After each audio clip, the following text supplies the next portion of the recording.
মঞ্চ বরিষ্ঠ সিআইটিউর সর্বভারতীয় সভাপতি এবং সম্পাদক,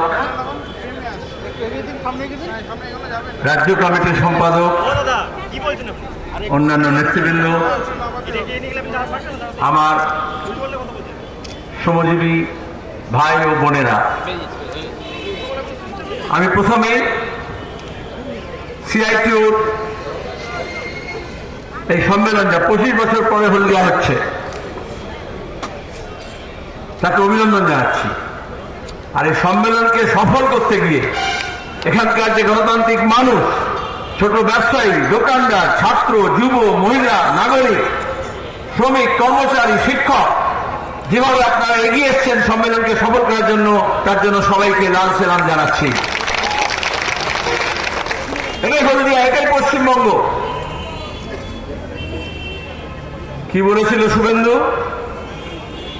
তখন তৃণমূলের নেতা ছিল, যে মেদিনীপুরে লাল ঝান্ডা কেন, লাল ন্যাকড়াও দেখা যাবে না।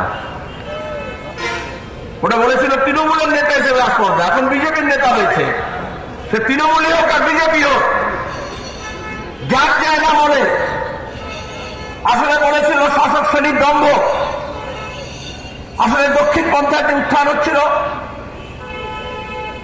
যারা গোটা বিশ্বকে নিজের মুঠোয় নিতে চায়, দেশ থেকে রাজ্যটাকে পকেটে পুড়তে চায়, আদানি আম্বানির দালালি করে, মার্কিন সাম্রাজ্যবাদের পায়ের তলা চাটে, তারা লাল ঝান্ডাকে বরদাস্ত করতে পারে না। কেন? কারণ লাল ঝান্ডা শুধু কাপড়ের টুকরো না। যেমন এই আমার কাপড়, আপনার কাপড়, ওটাকে বলে টানা বানা। সোজা আর আড়াআড়ি কাপড় বোনে না তাঁতিরা। তাহলে এইরকমই জাত, পাত, ধর্ম, বর্ণ নির্বিশেষে মানুষের ঐক্যকে দৃঢ় করে ঠাস বুনন করতে হয়, তবেই লাল ঝান্ডা মজবুত হয়। আর যারা দেশ থেকে লুট করছে, পৃথিবীকে লুট করছে, যারা মানুষের পকেট ফাঁক করছে, শুনলেন তমনদের কাছ থেকে চুরি আর ডাকাতি করছে, তারা ভয় পায় লাল ঝান্ডাকে। লাল ঝান্ডা মানে হচ্ছে কলার ধরে বলবে, বাবা আমার মজুরি নেই কেন, কেন আমার 8 ঘন্টা কাজ করার কথা, কেন আমাকে 10 ঘন্টা 12 ঘন্টা কাজ করে নিচ্ছ, মুনাফার পাহাড় নামাচ্ছ, অথচ আমার ঘরের ছেলে পুলেরা তার শিক্ষা থেকে কেন বঞ্চিত হবে, ভালো খাবার থেকে কেন বঞ্চিত হবে, মাথার উপরে কেন আমার ছাদ থাকবে না, যাতায়াতের জন্য আমার সুব্যবস্থা কেন থাকবে না, আমার বাড়ির লোক অসুস্থ হলে তার চিকিৎসার ব্যবস্থা কেন হবে না, কেন আমি অসুস্থ হলে ছুটি পাবো না,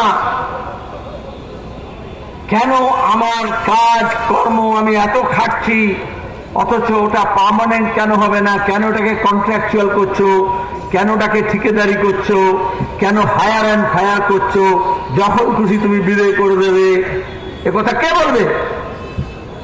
তাহলে খেটে খাওয়া মানুষের প্রতিনিধিত্ব করবে, শ্রমজীবী মানুষের কথা বলবে, মেহনতি মানুষের কথা বলবে, লুটের বিরুদ্ধে বলবে, লুটেরাদের বিরুদ্ধে বুক ছিটিয়ে দেওয়া হবে লাল ঝান্ডা।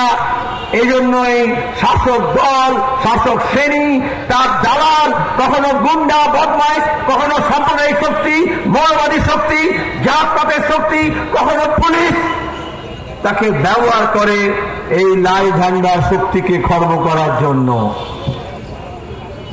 কিন্তু আপনাদের এই হলদিয়ার এই সম্মেলন সফলভাবে করার মধ্যে দিয়ে আপনারা প্রমাণ দিচ্ছেন যে লাল ঝান্ডাকে এত সহজে শেষ করা যায় না। এটা ওই মমতা শুভেন্দুর চিট ফান্ডের টাকা দিয়ে কেনা না, এটা ওই শিক্ষকদের দুর্নীতির কেলেঙ্কারির চাকরি নিলাম করার টাকা দিয়ে না। এই যে তোলাবাজি হচ্ছে চারদিকে, সেই হারামের টাকা না। লাল ঝান্ডা হারামের টাকা নিয়ে লড়ে না। আর এই জন্য দুনিয়ার হারাম জায়গাদের সবচেয়ে বড় ভয় হচ্ছে লাল ঝান্ডাকে।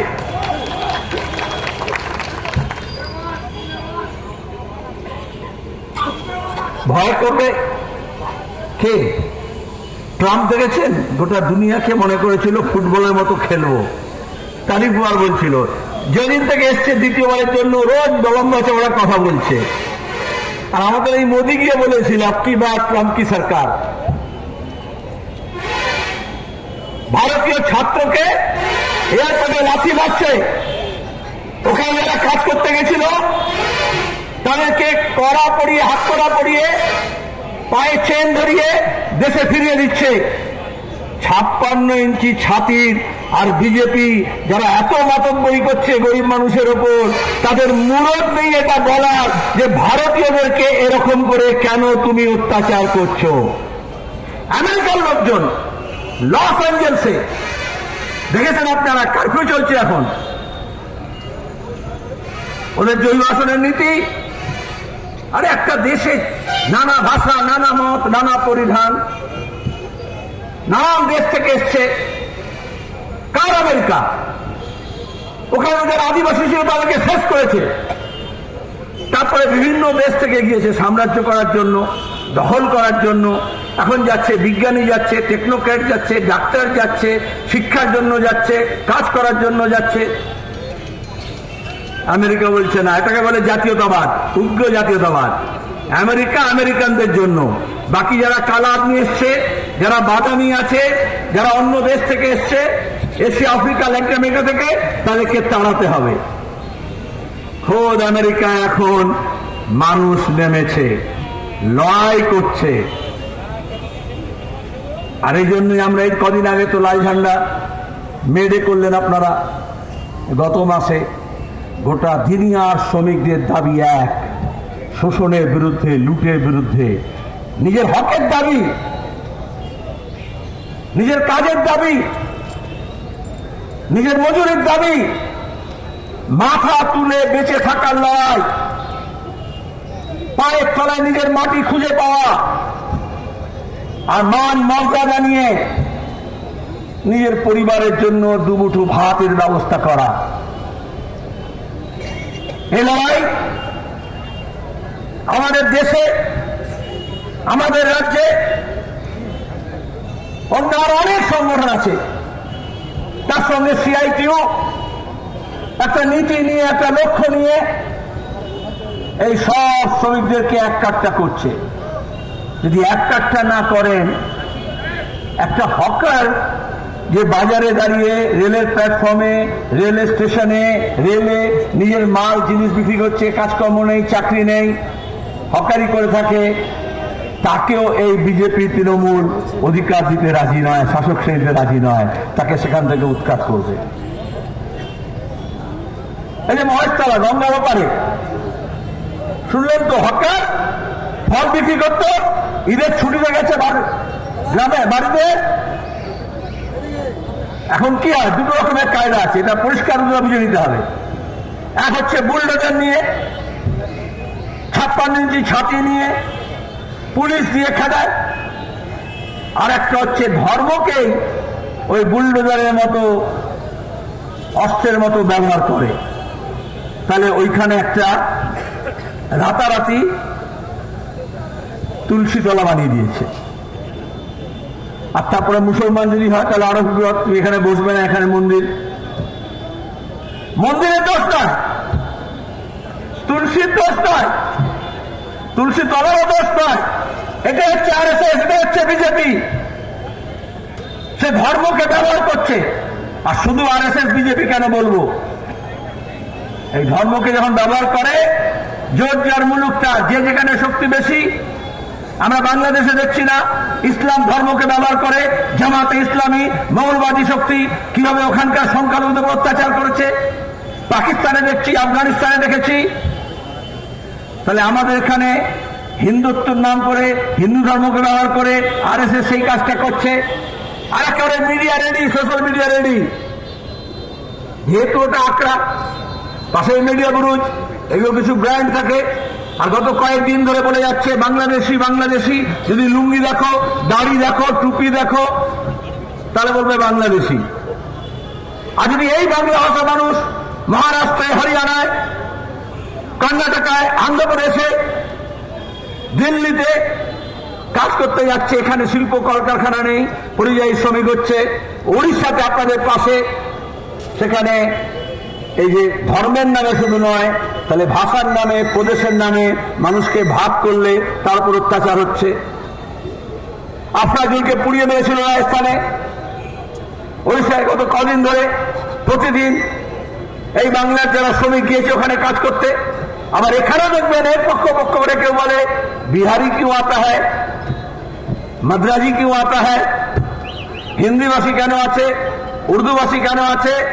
তার মানে যেমন শীতলা যেমন ওই তুলসী গাছটাকে ব্যবহার করছে, সেরকম মন্দির, মাজার, গরুর মাংস, শুয়োরের মাংস ব্যবহার করতে পারে, সেরকম ভাষাকে ব্যবহার করতে পারে, সেরকম প্রাদেশিকতাকে ব্যবহার করতে পারে। কিন্তু তার কাজ হচ্ছে যে বললাম, লাল ঝান্ডা মানে সবাইকে এক কাটটা করা। আর লাল ঝান্ডার বিরোধী শক্তি মানে হচ্ছে সে মানুষের বিরোধী। তাহলে সে মানুষকে আলাদা করবে, ছিন্ন ভিন্ন করবে। কাপড় যেরকম হয় না, একটু পুরনো হয়ে গেলে দেখবেন সুতোগুলো ফাঁক হয়ে যায়, ওইখান থেকে ছিঁড়ে যায়। কিন্তু তাহলে এখানে বিজেপি, আরএসএস মমতা ব্যানার্জিকে দুর্গা সাজিয়ে বাংলার এই সুতোগুলোর যে ঠাস বুননি আছে ওটাকে একটু ফাঁক করতে বলেছিল। কিষেনজিকেও নিয়ে এসেছিল, শুভেন্দুও ছিল, মুসলিম লীগও ছিল, জামিয়াত উলামা হিন্দও ছিল, জামাতে ইসলামীও ছিল, আরএসএস ছিল, নানান ধরনের মাওবাদী শক্তি থেকে আরম্ভ করে কে ছিল না, সব জুড়ে গেছিল। সব ছেলেরা একা হয়েছিল। কি বলেছিল? লাল হটাও বলেছিল না? বুদ্ধদেব ভট্টাচার্য তার সাদা ধুতি পাঞ্জাবিতে কত রক্তের দাগ বলেছিল না? আর এইরকমই এখন যেরকম হিন্দু মুসলমান করছে, তখন ওইভাবে সোশ্যাল মিডিয়ায় সিপিএম এর বিরুদ্ধে, তখন তো সিপিএম বলতো না, সিপিএম বলতো হারমাত বলতো না। এখন যেমন বাঙালি মুসলমান বলে না, বলে বাংলাদেশি, নাহলে খুব বেশি হলে বলবো রোহিঙ্গিয়া। এইভাবে নাম দিয়ে দিতে হয়, তাহলে বলবে জিহাদি। তাহলে বুঝতে পারছেন কার কাছ থেকে শিখেছিল মমতা ব্যানার্জি, কিভাবে মিডিয়া দালালি করেছিল, হারমাত বানিয়েছিল। এখন আর বলার সাহস থাকে না। ওরা মনে করেছিল টাকা পয়সা পাউন্ড ডলার দিলে একটা হিলারি ক্লিন্টন নেমে চলে এসেছিলেন, তাহলে লাল ঝান্ডাকে শেষ করে দেবে। না রয়েগা পাস, না বেজেগি বাঁশরি। তাহলে যদি শ্রমিক ঐক্য না থাকে, কৃষকের ঐক্য না থাকে, ক্ষেত মজুর ঐক্য যদি না থাকে, মেহনত মানুষের ঐক্য না থাকে, কে ফসলের দাম নিয়ে চাইবে? কে সারের কারবারের বিরুদ্ধে বলবে? কে মজুরির দাবি করবে? কে কারখানার গেটে লড়াই করবে, কারখানা মালিকের বিরুদ্ধে লড়বে? কারণ এই সময়ে উদার অর্থনীতির নাম করে আসলে যেটা করছিল, যা কিছু সরকারি সম্পদ আছে সেগুলোকে বেচে দাও। আমরা আপত্তি করছিলাম না। এই যে হলদিয়া গড়ে উঠলো, আরে বন্দর হলো, ইন্ডিয়ান অয়েলের রিফাইনারিজ হলো, সার কারখানা হলো, তাহলে পাবলিক সেক্টর, রাষ্ট্রায়ত্ত শিল্পের বিনিয়োগ। একটা রাষ্ট্রায়ত্ত কারখানা হওয়া মানে আসলে দাঁড়িয়ে শুধুমাত্র একটা কারখানা না, তাহলে রাস্তা ঘাট, আবাসন, ঘর বাড়ি, খেলার মাঠ, হাসপাতাল, কোয়ার্টার সব বানাতে হয় না? আমাদের শাসক শ্রেণীরা মনে করলে সব অনেক ঝামেলা, তার চেয়ে সব প্রাইভেট করে দাও, তাই না? বেচে দাও। রেল লাইন বেচে দিচ্ছে, এয়ারপোর্ট বেচে দিচ্ছে, এয়ারলাইন বেচে দিচ্ছে, স্টেশন বেচে দিচ্ছে। আর আমাদের বুঝিয়েছে গত 40 বছর ধরে যে প্রাইভেট করে দিলেই সব সমস্যার সমাধান হয়ে যাবে। আজকে আপনারা শোক পালন করেছেন। এয়ার ইন্ডিয়া প্লেন আহমেদাবাদে লন্ডনের জন্য যাওয়ার মুহূর্তেই ভেঙে পড়ল। প্লেনের যাত্রী, এয়ারোস্পেস, পাইলট তো তারা মারা গেলই, আর গিয়ে পড়লো এয়ারপোর্টের পাশেই 1 মিনিটের মধ্যে মেডিকেল কলেজের হস্টেল, সেখানে যারা এমবিবিএস পড়ছিল সেই ছাত্ররা, তাদের আবাসনের উপরে পড়লো, হস্টেলের উপরে। কতজন হবু ডাক্তারও মারা গেছে। আমরা সবার জন্য যেমন শোক পালন করছি, তেমনি এই কথা আবার মনে করতে চাই, যারা মনে করে এয়ারপোর্টটা বেছে দিলে, আদানিকে দিয়ে দিলে, এয়ারলাইন্সটাকে বেছে দিলেই, টাটাকে দিয়ে দিলেই সব সমস্যার সমাধান হয়, কথা বলে না? তাহলে এই লাল ঝান্ডায় প্রথম থেকে বলেছে যে প্রাইভেটাইজেশন করে দেওয়া মানে, নিজীকরণ করে দেওয়া মানে, বেছে দেওয়া মানে সমস্যার সমাধান নয়। আর দেখতে হবে, তদন্ত করে বার করতে হবে কেন হলো। কিন্তু কোথাও না কোথাও তো দল রয়েছে, ফাঁক তো হয়েছে, সেই ফাঁকটা খুঁজে বার করতে, এই জন্য তদন্ত লাগে। তাহলে এখানে যখন দাঙ্গা হচ্ছে মুর্শিদাবাদে, আমরা বললাম বিচার বিভাগে তদন্ত করতে হবে, কারণ কে করলো, কারা করলো। আর তা নাহলে ওই হোয়াটসঅ্যাপে ফেসবুকে হিন্দু মুসলমানকে, মুসলমান হিন্দুকে একের বিরুদ্ধে অন্যের বিষ ঢোকাবে মাথার মধ্যে। আপনার পাশাপাশি যারা দোকান করছে, বাজার করছে, একই টোটোতে যাচ্ছে, একই বাসে যাচ্ছে, একই কারখানায় কাজ করছে, তাকে রাম আর রহিমের নামে আলাদা করতে চায়। যেখানে হিন্দু মুসলমান নেই সেখানে খ্রিস্টানের নামে করবে, তার নামে করেছিল না। আর তা না হলে আদিবাসীর নামে করবে, তপশিলীর নামে করবে, রাজবংশীর নামে করবে, নাহলে হিন্দিভাষী, উর্দুভাষী, বাংলাভাষী, ওড়িয়াভাষী, তামিলভাষীর নামে করবে। তাহলে এই সম্মেলনের সিদ্ধান্ত হচ্ছে, বামপন্থার কথা হচ্ছে, যদি বেঁচে থাকতে হয়, বাঁচার লড়াই করতে হয়, তাহলে আমাদেরকে ঐক্যবদ্ধ থাকতে হবে। আর ঐক্যের বিরুদ্ধে যারা কাজ করছে তারা এই বিভাজনটা করছে। আমরা এই বিভাজনের বিরুদ্ধে। আপনারা দেখলেন পেহেলগাঁওতে যখন সন্ত্রাসবাদীরা হামলা করলো, আমরা সবাই বললাম পাকিস্তান থেকে এসছে, সাহায্য করেছে, ওখান থেকে ওখানে ঘাঁটি গেড়েছে, তাহলে অপরাধীকে ধরতে হবে, পাকড়াও করতে হবে, শাস্তি দিতে হবে। আবার উল্টো দিকে কোথায় গোয়েন্দার গাফিলতি হলো, রিপোর্টের গাফিলতি হলো, নিরাপত্তার গাফিলতি হলো, সেটাকে যেহেতু পাশেই পাকিস্তান, তারপরে সন্ত্রাসবাদ আছে, তাহলে আমাদের আরো সামলাতে হবে। তাহলে আগে ভুলটা কি হয়েছে জানতে হয়, তবে তো ভুল শোধরাতে হয়। কিন্তু আরএসএস বিজেপি কি বললো, না এসব করা যাবে না, প্রশ্ন করা যাবে না। ওই যে মমতা ব্যানার্জি মনে আছে, শিলাদিত্য পশ্চিম মেদিনীপুরে বলেছিল না, দিদি সারের দাম কেন, বলে মাওবাদী ভালো লাগে, বলেছিল না। তানিয়া ভরদ্বাজ টেলিভিশন চ্যানেলে ডিসকাশন করছিল, বললো পার্ক স্ট্রিটে ওই মেয়েদের উপরে কেন অত্যাচার হয়, নির্যাতন হয়, আর তোমার এমএলএ এমপিরা কেন নির্যাতিতার পক্ষে না হয়, ধর্ষকদের পক্ষে হয়। প্রশ্ন করতে দিল না, মমতা উঠে চলে গেল। তাহলে আসলে এই যারা দ্বন্দ্ব দেখায় তারা আসলে গণতন্ত্র মানে না। আজ পর্যন্ত 11 বছরে প্রধানমন্ত্রী একটা প্রেস কনফারেন্স করেননি, কারণ প্রশ্ন আসবে। আমরা বললাম লোকসভার অধিবেশন ডাকো, সেখানে আলাপ আলোচনা হবে গণতন্ত্রে। এত ঢাক ঢোল পিটিয়ে, এত মারামারি করে, এত খরচা করে যখন ভোট হয়, তাহলে এমপিদের কাজ কি? তারা আমাদের প্রতিনিধি আমাদের প্রশ্ন করবে, বললো না বৈঠক করা যাবে না। আর মোদী এসে একেবারে বিজেপি কি করলো, সেনাবাহিনীর পোশাক পরে একেবারে অটোমেটিক মেশিন গান নিয়ে তার কাট আউট বানিয়ে এখন মিছিল করছে বিজেপি, যেন আমাদের সেনাবাহিনী, আমাদের সামরিক বাহিনী, আমাদের বিমান বাহিনী তারা লড়তে যায়নি, বিজেপির নেতারা গেছিল, শুভেন্দু সুকান্তরা গেছিল লড়তে। এইটা হচ্ছে ওরা আসলে আমাদের যে মিলিটারি, আমাদের যে সেনা, যারা প্রাণ বাজি দিয়ে দেশটাকে বাঁচাচ্ছে, নিরাপত্তা দিচ্ছে, তাদেরকেও ক্রেডিট দিতে চায় না। আর দেখলেন তো যে নৌবাহিনীর অফিসারটা মারা গেল, তার বউকে কিরম গালাগাল দিল, মহিলা বলে, বিজেপির এজেন্ডা বলেনি বলে। তার সঙ্গে দাঁড়িয়ে এই যে মারা গেল বিএসএফ এর জওয়ান, আমাদের ওখানকার ঝন্টু আলী শেখ, পাকিস্তানি বিরুদ্ধে অপারেশন করতে গিয়ে প্রধানমন্ত্রী পশ্চিমবঙ্গে এলেন, একটা নাম নিলেন না।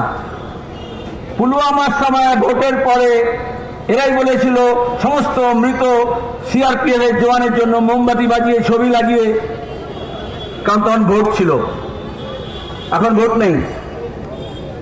এটা যদি বাংলার না হয় বিহারে হতো, বিহারে ভোট আছে, তাহলে কিন্তু মোদী গিয়ে প্রধান বলতেন, লাফিয়ে পড়তেন। তাহলে এরা আসলে মিলিটারিকেও, সেনা অভিযানকেও নিজের সংকীর্ণ রাজনীতির স্বার্থে ব্যবহার করে।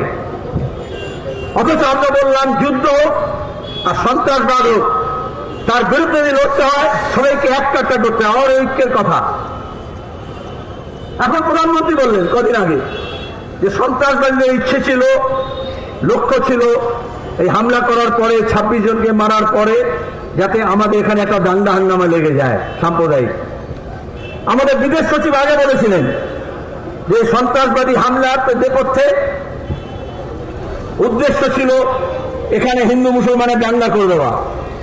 তাহলে আমরা বললাম রাজনৈতিক লোকেরা, গণতান্ত্রিক লোকেরা, ধর্মপক্ষ লোকেরা, এখন গোটা দেশকে একটা করে সন্ত্রাসবাদের বিরুদ্ধে লড়তে হবে। আর বিজেপি আরএসএস কি বললো, শুভেন্দু কি বললো, এটা হিন্দু মুসলমান করো। আরে সন্ত্রাসবাদী পাঠাচ্ছে পাকিস্তান কেন?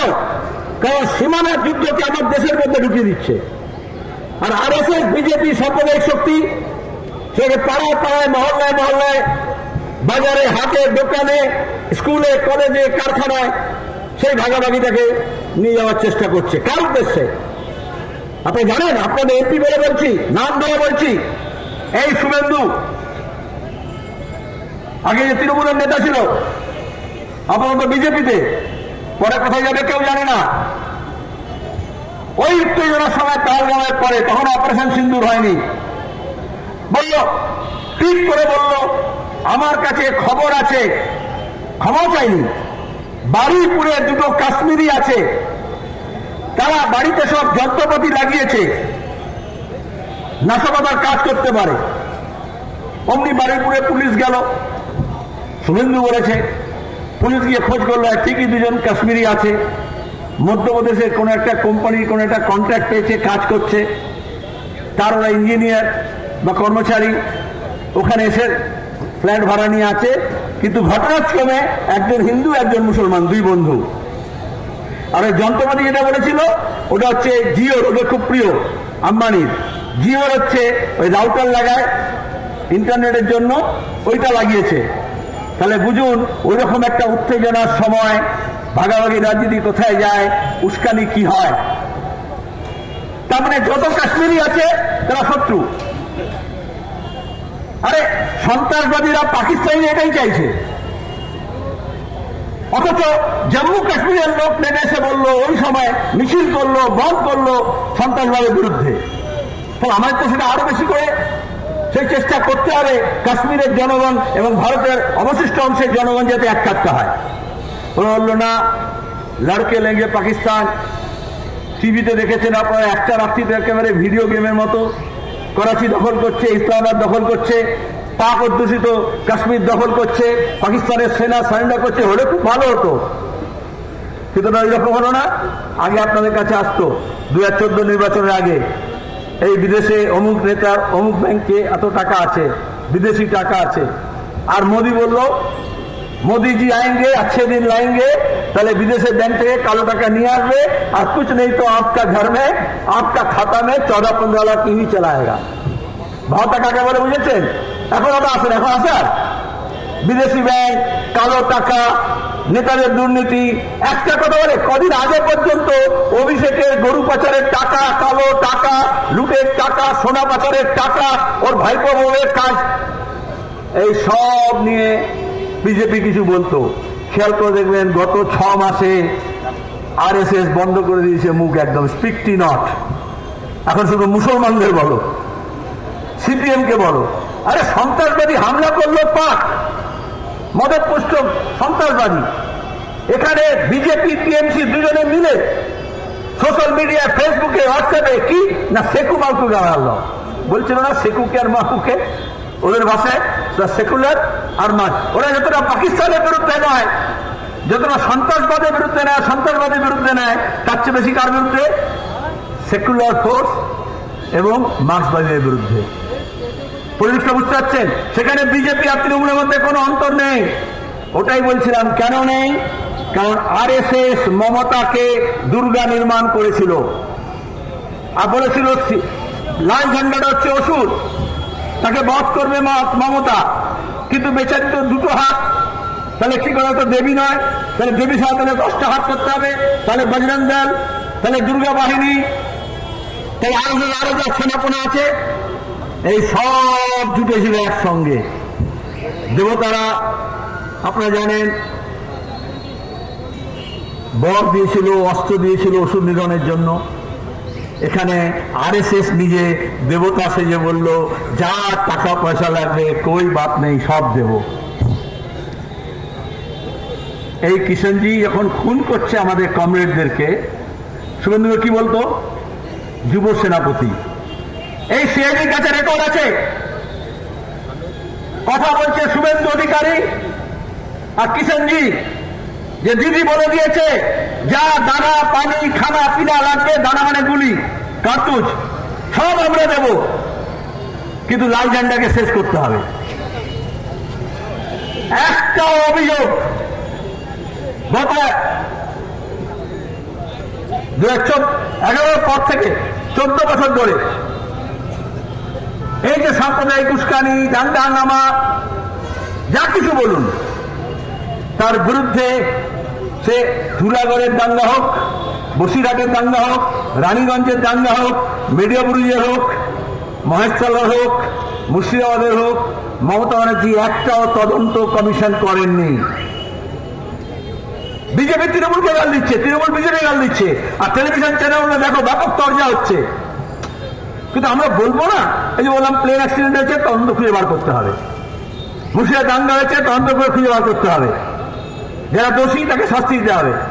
কিন্তু দাঙ্গা হাঙ্গামা সাম্প্রদায়িক যা কাজ করবে, তৃণমূল তার বিরুদ্ধে কেউ কথা বলবে না। আর যত দুর্নীতি, শিক্ষক নিয়োগের দুর্নীতি থেকে, তোলাবাজি থেকে, কাটমানি থেকে, নারদা সারদা যাই হোক, বিজেপির সিবিআই ইডি কিচ্ছু বলবে না। কদিন আগে ওই কাকুর গলা নিয়ে খুব বলছিল না?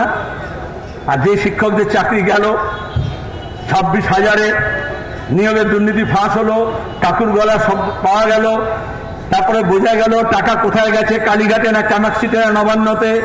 তারপরে আর কোন খবরের কাগজে, টেলিভিশনে কাকু কাকু বলছে? তাহলে যারা এখন বলছে কাকু নেই তো কি আছে, পিসি আছে, যখন পিসিও ভাববে তখন এই পিসির পেছনেও কেউ দাঁড়াবে না, সব ভুলে যাবে। এটা খেয়াল রাখতে হবে। আমাদের লড়াইটা আমাদেরই করতে হবে। সে সমকোড বাতিলের দাবি হোক, ন্যূনতম মজুরির কথাই হোক, আমাদের scheme worker, ICDS, mid day meal, ASHA, পার্শ্ব শিক্ষক, এসএসকে, এমএসকে, বিভিন্ন সরকারি দপ্তরে, কেন্দ্র এবং রাজ্য সরকারি দপ্তরে, এখানে বন্দরে, এখানকার কলকারখানায় এখন পার্মানেন্ট না, সব স্কিম ওয়ার্কার। এমনকি এই যে পুলিশ দেখছেন, পুলিশ কম, ওখানে ঝামেলা হলো মহেশতলায়, তাহলে দক্ষিণ চব্বিশ পরগনা পুলিশের সঙ্গে কলকাতা, হাওড়া, হুগলি, উত্তর 24 পরগনা সব পুলিশকে ওখানে যেতে হলো। থানার সামনে, থানার 2 মিটারের মধ্যে ঝামেলা হচ্ছে। কারণ ওটা সিভিককে দিয়ে কাজ চালাচ্ছে, সিভিক ভলান্টিয়ার। আরে ওদেরকে দিয়ে ভোটের লাইনে লাঠি চালানো যায়, ভোটের বাক্সে গন্ডগোল করানো যায়, কিন্তু আইন শৃঙ্খলা তো রক্ষা হবে না। সবচেয়ে বেশি পুলিশের পদ খালি হচ্ছে আমাদের রাজ্যে, গোটা দেশেও তাই।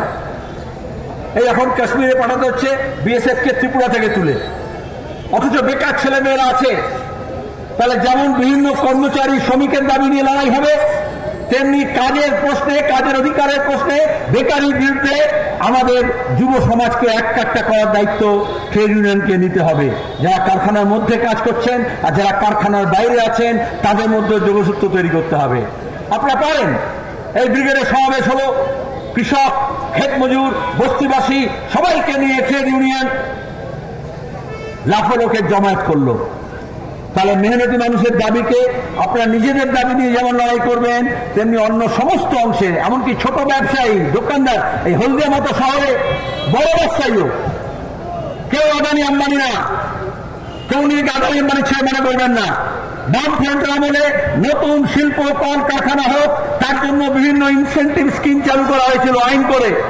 পরশুদিন মমতা ব্যানার্জি এক খোঁচায় বলে দিলেন, আইন করে এই ইন্ডাস্ট্রিতে সব ইনসেন্টিভ বন্ধ করা হবে, বকেয়া দেওয়া হবে না, যেমন দিয়ে দেওয়া হবে না বলছিলেন, কোর্টে কেস হয়েছে।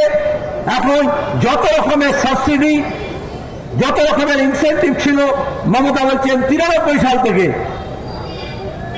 রেট্রোস্পেক্টিভ এফেক্ট দিয়ে এসব বন্ধ করতে হবে, কারণ খেলামেলা করতে হবে। যেমন শিক্ষকরা বঞ্চিত যারা রয়েছে তারা মামলা করেছে, আমাদের আইনজীবীরা লড়েছেন। যেমন ডিএর জন্য মামলা হচ্ছে, এখান থেকে সুপ্রিম কোর্ট পর্যন্ত লোক লড়েছেন। যেমন কারখানায় যখন ডিসপিউট হয় তার জন্য লড়াই হয় আইনের পথে, লড়াইয়ের সঙ্গে সঙ্গে, আন্দোলনের সঙ্গে সঙ্গে, তেমনি ওই আমাদের যারা ইন্ডাস্ট্রিয়ালিস্ট, ব্যবসায়ী, তাদেরকে বলবো, তোমাদের স্বার্থের বিরুদ্ধে বলছে, আসলে ওটা রাজ্যের স্বার্থের বিরুদ্ধে। নতুন কোনো কারখানা হবে না। এই হলদিয়া তিল তিল করে আমরা গড়ে তুলেছিলাম। বামফ্রন্টে যখন আমল ছিল আমরা বলতাম কলকাতার পরে হলদিয়া, হলদিয়ার পরে গভীর সমুদ্র বন্দর করতে হবে। গভীর সমুদ্র বন্দর না হলে আজকের দিনে কোনো রাজ্য বাঁচতে পারবে না, কোনো দেশ বাঁচতে পারবে না।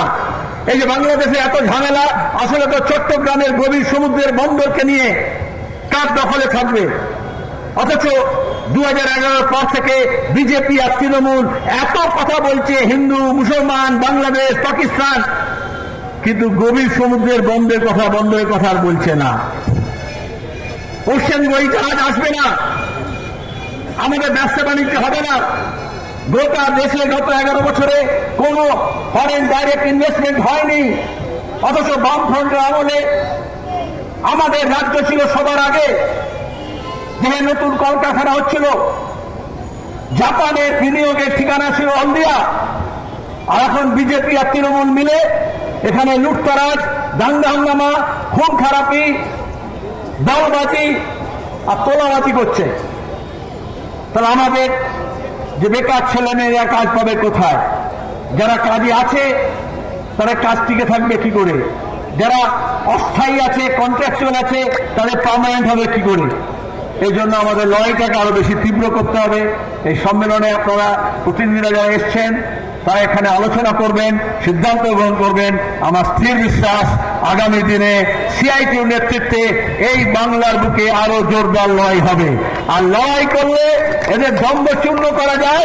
তপনদা বলেছে, আপনারা সবাই জানেন, স্মার্ট মিটার নিয়ে অনেকে লাগিয়ে দিয়েছিল। লাল ঝান্ডার নেতৃত্বে লড়াই হয়েছে, মরণপণ লড়াই হয়েছে। আর তারপরে সরকার প্রথমে বলেছে স্থগিত, আজকে বলতে বাধ্য হয়েছে। আমরা বলেছি প্রত্যাহার করতে হবে, এখন বলছে আর লাগানো হবে না। আমরা বলেছি যাদের লাগিয়ে দিয়েছ সেইগুলোকে সব ফেরত নিতে হবে। এটাই হচ্ছে লড়াইয়ের শিক্ষা। এই বিপ্লবে পশ্চিম মেদিনীপুরে দেবরায় দেখেছেন জমির লড়াই, 100 দিনের কাজের লড়াই, আবাসনের লড়াই, গোটা রাজ্য জুড়ে আমরা লড়ছি। ঘরের টাকার প্রশ্নে, 100 দিনের কাজের প্রশ্নে, বকেয়ার টাকার প্রশ্নে, দুর্নীতির বিরুদ্ধে শিক্ষকরা যেরকম লড়ছে, নিয়োগের দাবিতে, সেরকম স্কুল কলেজ বাঁচানোর জন্য। একটা কলেজে পরীক্ষা রেজাল্ট হয়ে গেল হায়ার সেকেন্ডারির, আজ পর্যন্ত ভর্তির নোটিশ বেরোলো না। তাহলে শিক্ষা স্বাস্থ্য বরবাদ করে দিচ্ছে। আমাদের কেউ বলছে হিন্দু खतरे में है, কেউ বলছে মুসলমান खतरे में है। আরে বাবা, দেশ কা জনতা खतरे में है। আমাদের শিক্ষা বিপদ হচ্ছে, আমাদের স্বাস্থ্যে বিপদ হচ্ছে, আমাদের রুটি রুজিতে বিপদ হচ্ছে। সেজন্য আসল বিপদটা বুঝতে হবে, আসল বন্ধু চিনতে হবে, আর লড়াইটা জোরদার করতে হবে। এই আহ্বান জানিয়ে আপনাদের সবাইকে ধন্যবাদ, সালাম জানিয়ে নমস্কার জানিয়ে শেষ করছি।